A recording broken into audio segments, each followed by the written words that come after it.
Hello বন্ধুরা, trending অঙ্কিতায় সবাইকে স্বাগত। তো আশা করি তোমরা সবাই ভালো আছো, আমিও ভীষণই ভালো আছি। তো আমি গোপু সোনার কীভাবে জন্মাষ্টমী পালন করেছি সেটাই তোমাদের সঙ্গে একটু শেয়ার করছি। তো দেখো, আমি প্রথমেই সব রেডি করে নিয়েছি পঞ্চামৃত বানানোর জন্য।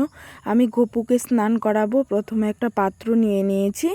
এরপর আমি কিন্তু গোপু সোনাদের ওখানে বসিয়ে দিলাম। আমি কিন্তু এখানে আলাদাভাবে দুধ, তারপর হচ্ছে চিনি, কর্পূর, ঘি, মধু আর হচ্ছে দই পঞ্চামৃত বানানোর জন্য আমি কিন্তু পাত্রে রেডি করে নিয়েছি। আর একসঙ্গে মিক্সড করে আমি এখন জল শঙ্খের মধ্যে একটা তুলসী পাতা আর একটা তুলসী মঞ্জুরি, ভগবান শ্রীকৃষ্ণের কিন্তু তুলসী মঞ্জুরি ভীষণই পছন্দের, তোমরা অবশ্যই দিতে ভুলবে না। আমি দিয়েছি।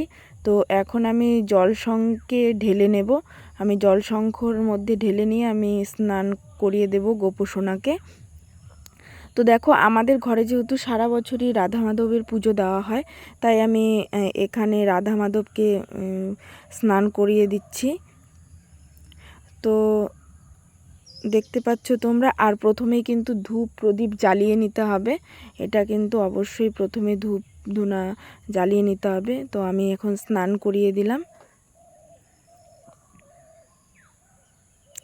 যেহেতু গায়ে দই দুধ একসঙ্গে যেহেতু মিক্সড করা হয়, তাহলে শরীরে ভরে থাকবে ঠাকুরের, যার জন্য আমি কিন্তু একটা নর্মাল জলে একটু সুগন্ধি মিশিয়ে, মানে অগ্রু মিশিয়ে আমি কিন্তু আবারও স্নান করিয়ে দিয়েছি।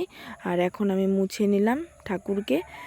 দেখো, এখন আমি মুছে প্রথমেই আমি কিন্তু জামা কাপড় আগেই রেডি করে রেখেছি আমাদের গোপু সোনাকে কি পরাবো।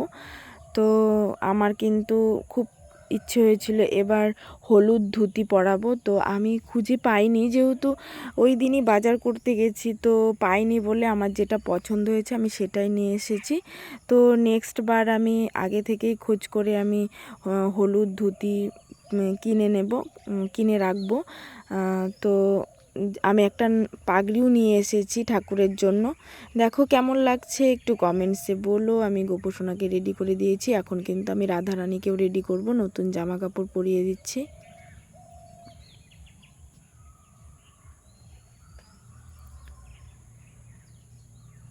দেখো ভারী মিষ্টি লাগছে বলো, ভীষণই সুন্দর লাগছে। এই দিনটার জন্য সারা বছর আমরা অধীর আগ্রহে বসে থাকি,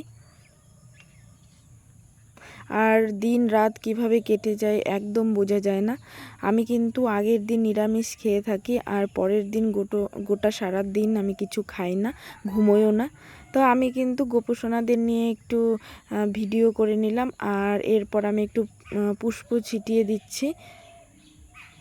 তো আমি দোলনায় একটু দোলও খাইয়ে নিয়েছি। আর মাখন গোপু সোনার ভীষণ পছন্দের, কিন্তু তোমরা যদি মাখন না পাও তাহলে বাটারটাও দিতে পারো। আমি মাখন পাইনি বলে বাটার দিয়েছি। আর সঙ্গে অবশ্যই কিন্তু তাল মিছরি আর হচ্ছে একটা বাদানা আর কি বলবো, হ্যাঁ এগুলোই গোপু সোনার খুব পছন্দের। তো আমি কিন্তু গোপু সোনাদের দিয়ে দিয়েছি ভোগ।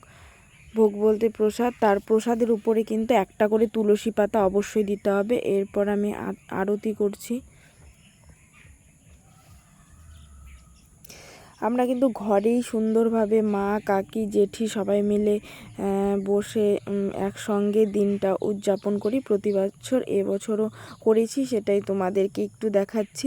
আর সারা রাত কিন্তু গীতা পাঠ, কীর্তন, কৃষ্ণের 108টা শতনাম, ওগুলো আমি পাঠ করেছি।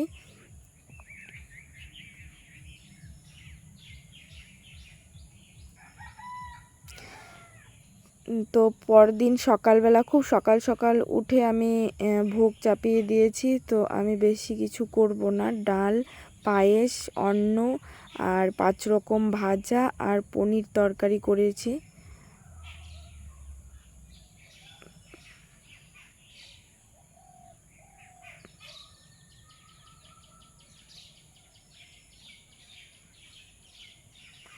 তো আমি খুব সকাল সকাল কিন্তু চাপিয়ে দিয়েছিলাম। তো তো আমার সব কিছু এখন মোটামুটি রেডি। তো দেখো, তো এই ভিডিওটাও তোমাদের একটু শেয়ার করে নিয়েছি। 5 রকম ভাজা, তারপর কিন্তু আমি এখানে ভোগ লাগিয়ে দিয়েছি। আর অবশ্যই কিন্তু ভোগের উপরে তুলসী পাতা অবশ্যই দিতে